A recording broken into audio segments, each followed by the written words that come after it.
বাংলাদেশে এবং বাংলাদেশের বাইরে পৃথিবীর বিভিন্ন প্রান্তে যেখান থেকে চ্যানেলে দিয়েছেন আপনাদের সকলকে সাদর আমন্ত্রণ তৃতীয় মাত্রা দেখবার জন্য আর সাম্প্রতিক নানা বিষয় নিয়ে কথা বলবার জন্য আমার আজকের অতিথি আমার বায়ে বসা আছেন বাংলাদেশ আওয়ামী লীগ থেকে নির্বাচিত জাতীয় সংসদ সদস্য এবং বাংলাদেশ রেড ক্রিসেন্ট সোসাইটির চেয়ারম্যান প্রফেসর ডক্টর এম.এস. আকবর। আর আমার ডানে রয়েছেন বাংলাদেশ জাতীয়তাবাদী দল বিএনপি দলীয় সাবেক সংসদ সদস্য সৈয়দা আসিফা সাবি পাপিয়া। স্বাগত আপনাদের দুজনকে স্টুডিওতে।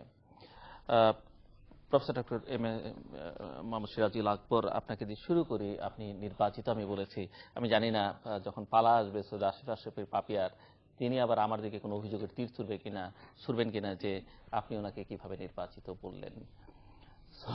প্রশ্ন এটি থাকতেই, আপনি আগেও নির্বাচিত ছিলেন 2008 ইলেকশনে, চারবার নির্বাচিত, বাট এবারের যে নির্বাচন, যে প্রক্রিয়া নির্বাচন, সেটি আসলে কতটা আপনাদেরকে মানসিকভাবে প্রশান্তি দিচ্ছে? দ্বিতীয়ত প্রশ্ন হচ্ছে যে হয়তো এক ধরনের সাংবিধানিক বৈধতা আছে, কিন্তু এর যে নৈতিক রাজনৈতিক বৈধতা সেটা কতটা আছে? এক ধরনের মনে করা হয়েছিল যে আপনারা হয়তো নির্বাচনের পরে একটা ডায়ালগ শুরু করবেন, হয়তো আরেকটা নির্বাচনের দিকে এগিয়ে যাবেন, কিন্তু এখন যেভাবে মনে হচ্ছে যে জোরে সোরে গেড়ে বসবার চেষ্টা করছেন। আবার অনেকে বলছেন যে এটি আসলে এমন একটা ভিত্তি দুর্বল, আপনাদের পিলারগুলো এত উইক, গাঁথনিটা এত দুর্বল যে আসলে যতই চেষ্টা করেন না কেন টিকতে পারবেন না। কিন্তু অপরদিকে আসার জায়গা সেটি হচ্ছে যে আপনার উল্টো পাশে যারা বসে আছেন তারা বছরের পর বছর ধরে ঘর গোছাতেই ব্যস্ত, অনেক কিছু করবেন বলছেন, কিছু করবার চেষ্টা করছেন, কিন্তু শেষ পর্যন্ত কিছু করতে পারছেন না। কিন্তু আবার আন্তর্জাতিক চাপটা আপনাদের দিকে যেরকম আছে, সেখানে আপনারা কতটা স্বস্তি নিয়ে কাটাতে পারবেন? সবচেয়ে বড় কথা হচ্ছে যে যে উপজেলা নির্বাচন শুরু হলো, সেই উপজেলা নির্বাচনগুলোর যে ফলাফল, সেটিও নিশ্চয়ই আপনাদের জন্য খুব একটা সুখকর কিছু না। এবং সুখকর কিছু না, একদিকে বিএনপি শীর্ষে অবস্থান করছে, অন্যদিকে প্রবল চাপের মধ্যে, বৈরী অবস্থার মধ্যে, প্রচণ্ড সমালোচনা নিন্দার মধ্যে জামাতের যে ফলাফল, সেটি সেটি নিশ্চয়ই ভাববার মতো বা বিবেচনার দাবি রাখে। সব মিলিয়ে আপনি যদি একটু বলেন প্রথমেই চ্যানেল আইয়ের দর্শক শ্রোতা এবং বিশেষ করে আমার নির্বাচনী এলাকার ভোটারবৃন্দকে আমি আন্তরিকভাবে ধন্যবাদ জানাচ্ছি। যদিও অনেকদিন পরে এই অনুষ্ঠানে আসার সুযোগ করার জন্য আমি আয়োজককে, বিশেষ করে প্রযোজককে আন্তরিকভাবে ধন্যবাদ জানাচ্ছি। আপনি অনেকগুলো বিষয়ের অবতারণা করেছেন, তবে আমি মনে করি বর্তমান বাংলাদেশের রাজনৈতিক পরিস্থিতিতে ভারতে এই বিষয়গুলি অত্যন্ত গুরুত্বপূর্ণ। আমি এক একটি বিষয়ের আমার ব্যক্তিগত যে মত সেটাই আমি উপস্থাপন করতে চাই। কেননা প্রত্যেকটি ব্যক্তির as a man, as a মানুষ হিসাবে তার নিজস্ব একটি ধ্যান ধারণা অবশ্যই থাকে, এবং রাজনীতি যখন করি সেই হিসাবে পলিটিক্যাল পার্টির যে অবস্থান তার প্রতিও আমার অবশ্যই অ্যালিজেন্স থাকা স্বাভাবিক। এটা বাংলাদেশের রাজনীতিতে চিরন্তন প্রসেস। বিগত যে নির্বাচন হয়েছে, জাতীয় নির্বাচন, এটা কিন্তু গণতান্ত্রিক ধারাবাহিকতা রক্ষা করার এবং সাংবিধানিক দায়বদ্ধতার রক্ষা করার জন্যই এই নির্বাচন। কেননা বর্তমান সরকার, যারা বিগত সময়ে সরকারে ছিলেন, তাদের মূল দায়িত্ব হচ্ছে যে পরবর্তীতে সরকার যে আমাদের 15th অ্যামেন্ডমেন্টের পরে যে অবস্থা হয়েছে এবং 1972 সালের কনস্টিটিউশন পুনঃপ্রবর্তিত হওয়ার ফলে যে অবস্থার সৃষ্টি হয়েছে, তাতে একটি নির্বাচন ছাড়া আর কিছু বোধহয় করার সুযোগ তখনকার সরকারের ছিল না। এবং নির্বাচন তো সরকার করে না, নির্বাচন করে নির্বাচন কমিশন। সরকার শুধু আইডিয়ালি তাই হওয়া উচিত, এবং তাই হয়। এবং যতদিন পর্যন্ত সেটা না হবে, আমার মনে হয়, আপনি বলছেন তাই হয়, তাই হয়েছে বাংলাদেশে। বিগত নির্বাচনে যেরকম আমি মনে করি যে যেহেতু কম্পিটিশন এবং কিছু কিছু সদস্য বিনা প্রতিদ্বন্দ্বিতায় নির্বাচিত হয়েছেন, আমি মনে করি সেই জন্য হয়তো অনেক প্রশ্নের উদ্রেক হয়েছে। এই প্রশ্নগুলোর ঠিক উত্তর দেওয়া অনেক সময় ডিফিকাল্ট হতে পারে। বিকজ আপনি আপনার বাড়িতে আমাকে দাওয়াত করলেন, ইনভাইট করলেন 5 জন সহ। এখন তার মধ্যে একজন আসলেন না বলে যে আর 4 জন আপনার বাড়িতে যাবে না, এটাও যেরকম সত্য না। অতএব নির্বাচনে অংশগ্রহণ করা কিন্তু প্রত্যেকটি রাজনৈতিক দলের একটি নৈতিক এবং মৌলিক দায়িত্ব। কেননা তারা বাড়িটা আপনার কিনা বা আপনার একার কিনা বাড়িতে আরো শরিক আছে কিনা, বা যাকে আপনি ইনভাইট করছেন সেখানে তার কোনো অংশীদারিত্ব আছে কিনা, সেগুলো তো বিবেচনার দাবি এটাও রাখে। যদিও সত্য, কিন্তু কথা হচ্ছে যে বিগত সময়ে আমি অনুভব করতে পেরেছি বিভিন্ন সময়ে আমাদের তৎকালীন বিরোধী দল যেভাবে মানুষের ভোটাধিকারকে প্রয়োগ না করতে দেওয়ার জন্য, বিশেষ করে তত্ত্বাবধায়ক সরকারের একটি দাবিতে যেভাবে আন্দোলন এবং সহিংস আন্দোলন, যেটা বাংলাদেশের ইতিহাসে এ পর্যন্ত কোনোদিনই হয় নাই, এবং অবরোধের নামে যেভাবে মানুষ পুড়িয়ে মারা হয়েছে, বিভিন্ন সরকারি এবং বেসরকারি যানবাহনে আগুন দেওয়ার ফলে যে মানুষের ক্ষতিগ্রস্ত হয়েছে, এটা কিন্তু তবুও তারা সেই নির্বাচন যে প্রতিহত করতে চেয়েছিলেন সেটা বিষয়ে কিন্তু তারা অতটা সফলতা লাভ করতে পারেন নাই। আমার কাছে মনে হয়েছে তারা যদি বিগত নির্বাচনে আসতেন উইথ অল রিজার্ভেশনস, তাহলে হয়তোবা বাংলাদেশের বর্তমান প্রেক্ষাপট অন্যরকম হতো, এবং সেটার একটি প্রমাণ হয়তোবা দেওয়া যেতে পারে যে বর্তমানে যে উপজেলা নির্বাচনগুলো হচ্ছে সেখানে মানুষ কত স্বতঃস্ফূর্তভাবে এবং পার্সেন্টেজ অফ দ্য ভোটার্স তারা যেভাবে নির্বাচনে অংশগ্রহণ করছে, সেটা কিন্তু আমার মনে হয় যে কোনো গণতান্ত্রিক দেশের অবশ্যই কাম্য। কিন্তু একটি কথা আপনাকে মনে রাখতে হবে যে কোনো নির্বাচন, বিশেষ করে স্থানীয় সরকার নির্বাচন, সাধারণত অরাজনৈতিকভাবে হয়ে থাকে। এই কথাটা যেরকম সত্য, কিন্তু বাংলাদেশে রাজনীতিক দলের বাইরে কোনো স্থানীয় নির্বাচন হয় এটা কিন্তু আসলেই স্বীকার করা যায় না। এবং বেশি বেশি কিছু কিছু বুদ্ধিজীবী যারা স্থানীয় সরকার নির্বাচন সম্বন্ধে নানান প্রশ্ন তোলেন, তাদের কাছে শুধু আমি জানতে চাই যে এই প্রক্রিয়াকে বন্ধ করার কি ব্যবস্থা থাকতে পারে। যদিও জাতীয় কোনো প্রতীক, জাতীয় কোনো নেতৃবৃন্দের কোনো ছবি তারা এবং তাদের নাম করছেন না, কিন্তু তবুও দেখা যায় যে মেজর যে পলিটিক্যাল পার্টিস গুলো আছে তারা সকলেই কিন্তু সেইভাবে অংশগ্রহণ করছে। তা আমি যেটাকে মনে করি যে বাংলাদেশের মানুষ সবসময় তার ভোটাধিকার প্রয়োগ করতে সজাগ, এবং তারা ভোটাধিকার প্রয়োগ করতেই চায় হয়তো। এবং এ পর্যন্ত আমি মনে করি যে বাংলাদেশের মানুষ অতীতে কোনো সময় তাদের ভোটাধিকার প্রদানের ক্ষেত্রে আমার মনে হয় ব্যর্থ হয়।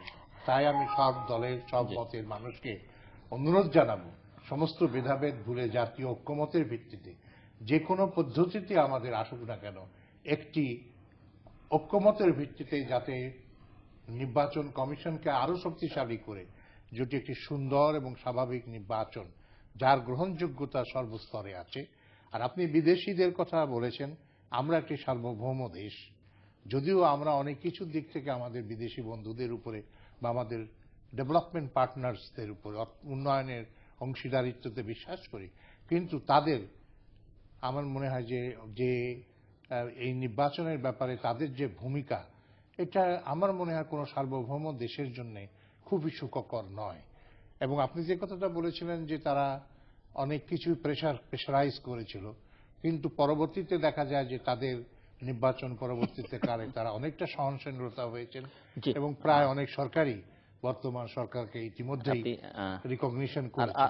আরো বলবেন, যা বললেন সবই মোটামুটি আদর্শিক কথাবার্তা, কিন্তু এক লাইনে যদি ওই উত্তরটা দেন যে আসলে শেষ পর্যন্ত কতদিন থাকতে পারবেন বলে মনে করেন? এখন এটা তো হচ্ছেন যে সরকার জনসাধারণের ম্যান্ডেট নিয়ে হয়েছে।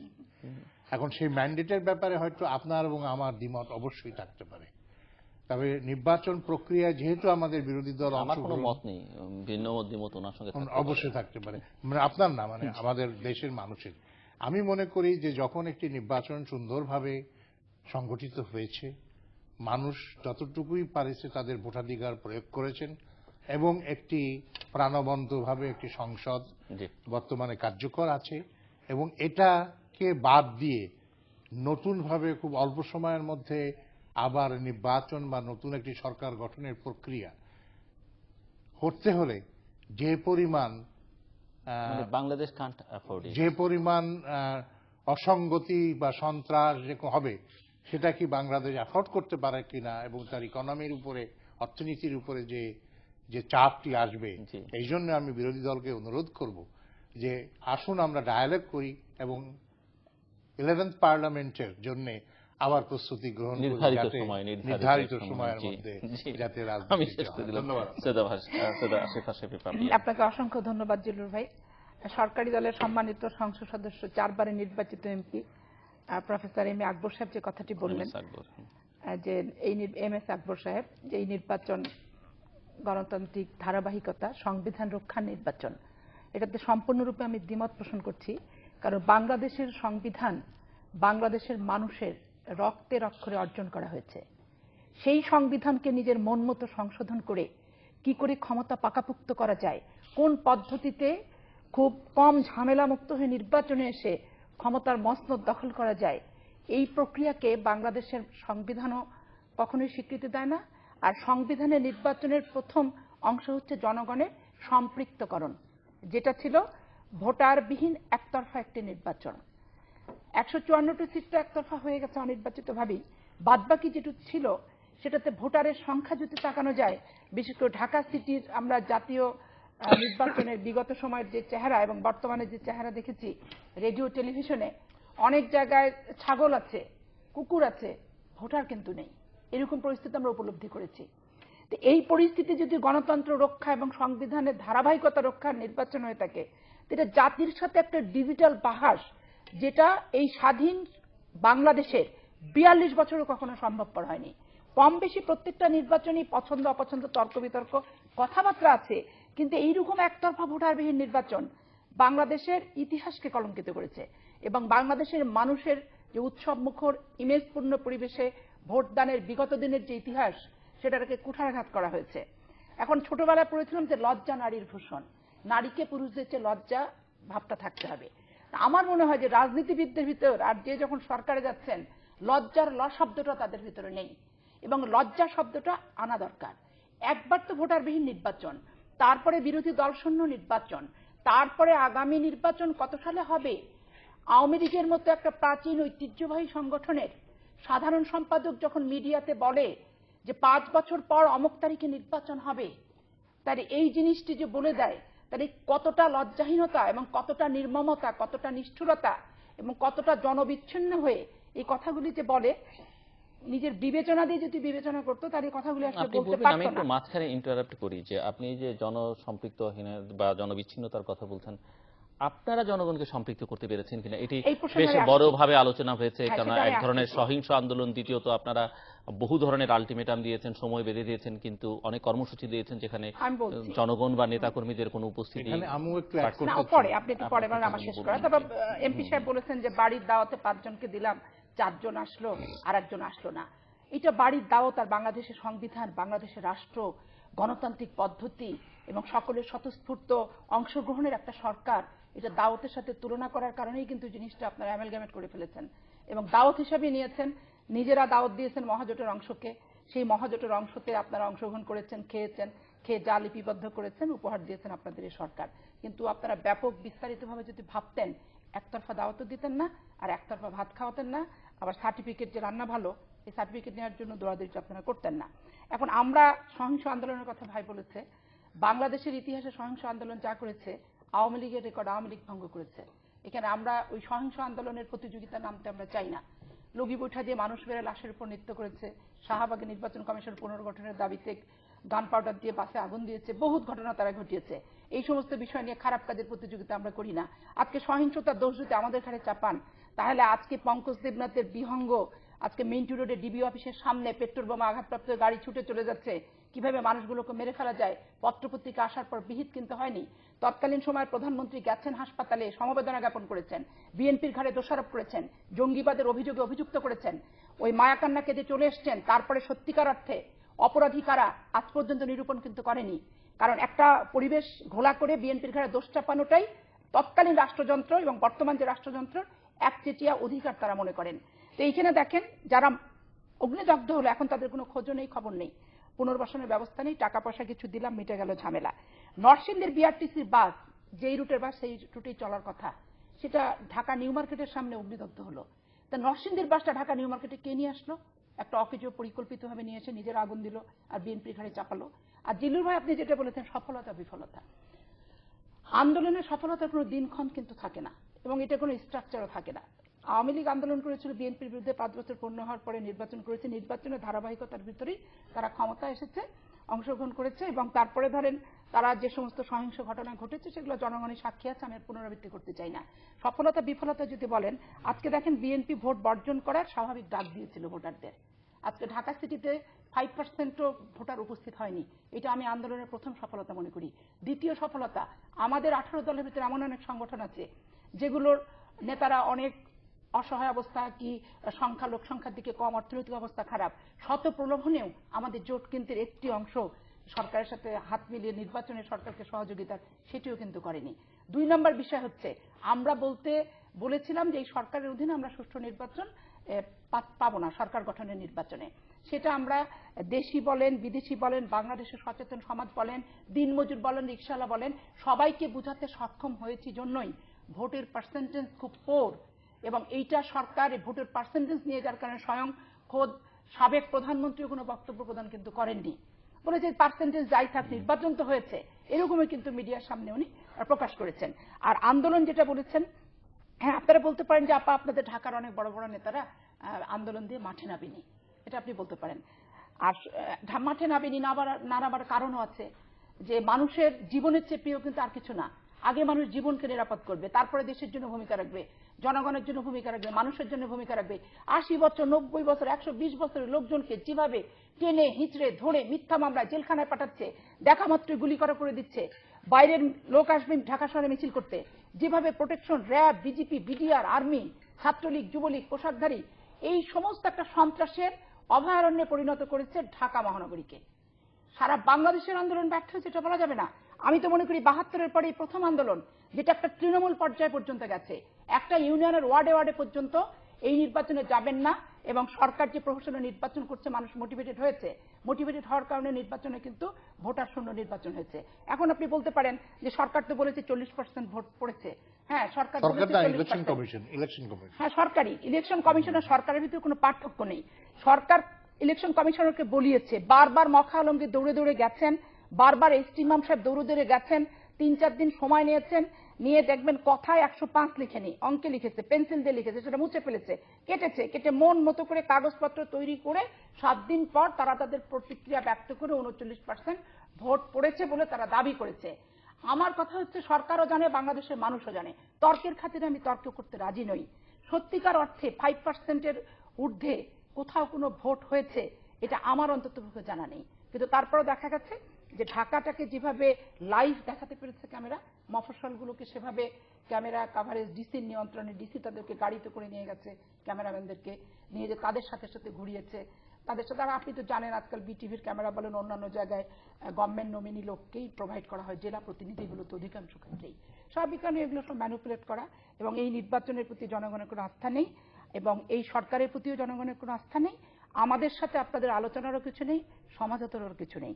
তার কারণ সরকারকে সদিচ্ছা থাকতে হবে।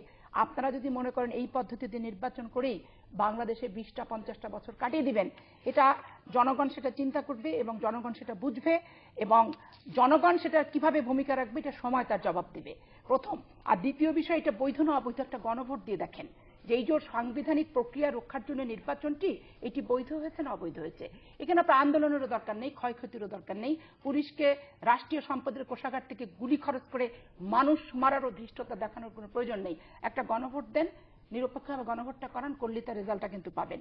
আর বিদেশিদের যে ব্যাপারটি বললেন, বিদেশিরা বাংলাদেশ সহ অনেক দেশে তাদের বিভিন্ন ফান্ড, বিভিন্ন প্রজেক্ট চলমান প্রক্রিয়া থাকে। স্বাভাবিক কারণে গণতান্ত্রিক পদ্ধতিতে সর্বজনের সকলের অংশগ্রহণে একটা সরকার গঠন হোক, এটা সব দেশের জন্য, সব দেশেরই একটা জেনুইন এবং জেনারেল প্রত্যাশা। এই প্রত্যাশা নিয়ে অতিরঞ্জিত করার কিছু নেই। আর বাংলাদেশে বিএনপির কোনো কর্মসূচি যদি বিএনপি একটা কথা বলে সেইটাতে যদি একমত পোষণ করে ইউরোপীয় ইউনিয়ন কিংবা কোনো রাষ্ট্রদূত, সেটা নিয়ে আওয়ামী লীগের মাথা খারাপ হয়ে যায়। কিন্তু আমার সম্মানিত এমপি সাহেবকে মনে করে দিতে চাই, 111-এ বেগম খালেদা জিয়া গৃহবন্দী ছিলেন, শেখ হাসিনাও গৃহবন্দী ছিলেন, প্রণব মুখার্জি বিশেষভাবে এসে শেখ হাসিনার সাথে গৃহবন্দী অবস্থায় সাক্ষাৎ করেছেন। এগুলো তো আমরা শুধু প্রকাশ্য দেখা, পত্রপত্রিকা দেখেন এই নির্বাচন নিয়ে আমেরিকান রাষ্ট্রদূত যখন কথা বলে, ভারত থেকে টিম যায় ওবামাকে ম্যানেজ করতে, এগুলো পত্রপত্রিকা আজকাল বিজ্ঞান প্রযুক্তির যুগে আমরা ঘরে বসেই পাচ্ছি। তাহলে আপনারা তো ভাই এই প্রহসনের নির্বাচন করলেন, ভোটারবিহীন নির্বাচন, একতরফা নির্বাচন, তারপরে বিদেশিদের ধন্না, আপনাদের সমকক্ষ আমরা হতে পারিনি। আপনারা যে পরিমাণ আগিয়েছেন, অর্থাৎ বিদেশিদের এগেনস্টে নিন্দা করা মানে নিজের যে ভূমিকাগুলো বিদেশিদের সাথে লেনদেন করছেন এটারই নিন্দা জ্ঞাপন করা হয়। সিরাজুল আকবর। এখানে আমি ওনার একটি কথার উত্তর দিই যে এই যে নির্বাচনের পার্টিসিপেশনস, আমার মনে হয় এটা ইউনিফর্মলি যে সব জায়গায় লোক পার্টিসিপেট করে নাই এটা কিন্তু ঠিক না। এবং কোন কোন নির্বাচনী এলাকা ইভেন আপনাদের দলের লোকেরা কিন্তু নির্বাচনে অংশগ্রহণ করেছেন, যে প্রতিনিধিত্ব করার জন্য যারা দাঁড়িয়েছেন। ইভেন ইন আমার নির্বাচনী এলাকায় আমি দেখেছি প্রচুর পরিমাণে বিএনপির ক্যান্ডিডেট যারা মূল আওয়ামী লীগের দলের ক্যান্ডিডেট তার বিরুদ্ধে অংশগ্রহণ করেছেন। আর পার্লামেন্ট ইলেকশনে পার্লামেন্ট ইলেকশনে। প্রার্থী আর 2 নম্বর হচ্ছে যে অতীতে হা এবং না ভোটের মাধ্যমে সরকার গঠনের ইতিহাস কিন্তু আমাদের দেশে যে নাই তাও না। তো এটাও কিন্তু আপনাকে মনে রাখতে হবে এটা কতটা গণতান্ত্রিক, এটা কতটা সর্বজন স্বীকৃত পদ্ধতি, যে পদ্ধতির দ্বারা একটি গণতান্ত্রিক সরকার প্রতিষ্ঠিত লাভ করছে। আমাদের কাছে প্রতীয়মান হয়েছে যে আপনারা বিগত নির্বাচনে অংশগ্রহণ করেন নাই শুধুমাত্র আপনাদের সাথে যাদের রাজনৈতিক সখ্যতা, রাজনৈতিক সহযোগিতা আছে, বিশেষ করে একটি রাজনৈতিক দল যা ইতিমধ্যেই হাইকোর্ট কর্তৃক স্বীকৃতিতভাবে একটি সন্ত্রাসী সংগঠন হিসাবে এবং যাদের নির্বাচনে অংশগ্রহণ করার অধিকারকে খর্ব করা হয়েছে, তারা শুধু ভোটে আসতে পারবে না বলেই হয়তোবা আপনারা আপনাদের বন্ধুদেরকে ছেড়ে, এবং যারা সাধারণ বাংলাদেশের স্বাধীনতা সংগ্রামে বাংলাদেশে যে ভূমিকা রেখেছে অতীতে, সেই ভূমিকা প্রতি এখনো বাংলাদেশের মানুষ যথেষ্ট সজাগ। এবং আমি ব্যক্তিগতভাবে মনে করি আপনারা যদি একটি স্বাধীন নিজেদের অস্তিত্বে বিশ্বাস করেন, তাহলে গণতন্ত্র ভোটাধিকার প্রয়োগের বাইরে আর গণতন্ত্রকে বাঁচিয়ে রাখার আর কোনো পথ আছে বলে আমি মনে করি না। অতএব যতদিন না পর্যন্ত আপনাদের শুভ বুদ্ধির উভয় হবে এবং যে কোনো নির্বাচনে অংশগ্রহণের মাধ্যমে প্রমাণ করবেন আপনাদের জনপ্রিয়তা এবং এর দ্বারা, এবং দেখেন এই উপজেলা নির্বাচনে তাহলে আপনারা কেন অংশগ্রহণ করলেন, এই উপজেলা নির্বাচনে ইতিমধ্যেই যে ফল এসেছে অনেক ক্ষেত্রে আপনারা কিন্তু ভালো করেছেন। তার মানে এই যদি এই নির্বাচনটি আপনারা অংশগ্রহণ করতেন জাতীয় নির্বাচনে, হয়তোবা এই ধরনের একটি ফল, এবং তখন আপনারা বলতে পারতেন যে এই সরকারের অবস্থানে কোনো সুষ্ঠু নির্বাচন সম্ভব নয়। কিন্তু সরকার কিন্তু সদিচ্ছা সহকারে গণতান্ত্রিক ধারাবাহিকতা রক্ষা করা এবং শাসনতান্ত্রিক ধারাবাহিকতার জন্য কিন্তু তারা বাধ্য ছিলেন নির্বাচন করা। আরেকটি প্রশ্ন যেটি আমি আপনার কাছে জানতে চাইছিলাম এর আগেও, কিন্তু আরেকটু বিস্তারিত যদি আমি বলি, এই যে দেশে আপনারা জঙ্গি তৎপরতা নিয়ে অনেক উদ্বেগ প্রকাশ করছেন, অনেক আপনাদের রাজনৈতিক বক্তব্যের মধ্যে প্রধান ইস্যু হয়ে দাঁড়িয়েছে সেটি যে ওনারা ক্ষমতায় আসলে দেশ জঙ্গি হয়ে যাবে। সাম্প্রতিককালে আল কায়েদার নেতা জাওয়াহিরির একটি বক্তব্য ভিডিও বার্তা প্রকাশ, সেটি নিয়ে অবশ্য অনেক রকমের কথা প্রশ্ন আবার সরকারের দিক থেকেও তোলা হয়েছে, কিছু অ্যাকশনও নেওয়া হয়েছে, এবং সেই অ্যাকশন আবার কতটা যথাযথ, বাস্তব না নাটক, সেটি নিয়ে আবার অন্যরা প্রশ্ন তুলছেন। অন্যদিকে আবার আমরা দেখতে পাচ্ছি যে মৃত্যুদণ্ডপ্রাপ্ত জঙ্গি হিসেবে চিহ্নিত যারা, তারা বলিউড স্টাইলে তাদেরকে ছিনতাই করে নিয়ে যাওয়া হচ্ছে, এবং তাদেরকে আবার যে প্রোটেকশনে এক জায়গা থেকে আরেক জায়গায় স্থানান্তর করা হচ্ছে, সেটিও আবার কিন্তু অতীতে এরকম নজির নেই যে মৃত্যুদণ্ড প্রাপ্ত আসামিদের এত কম সিকিউরিটি দিয়ে এক জায়গা থেকে আরেক জায়গায়। এখানেও আবার নানা ধরনের প্রশ্ন আছে। আবার একটি মার্কিন সংস্থা বিশ্বের 10টি সন্ত্রাসী সংগঠনকে, তার মধ্যে ইসলামী ছাত্র শিবির যেটি বাংলাদেশে জামাতের ছাত্র সংগঠন, তারা 3 নাম্বার সন্ত্রাসী সংগঠন।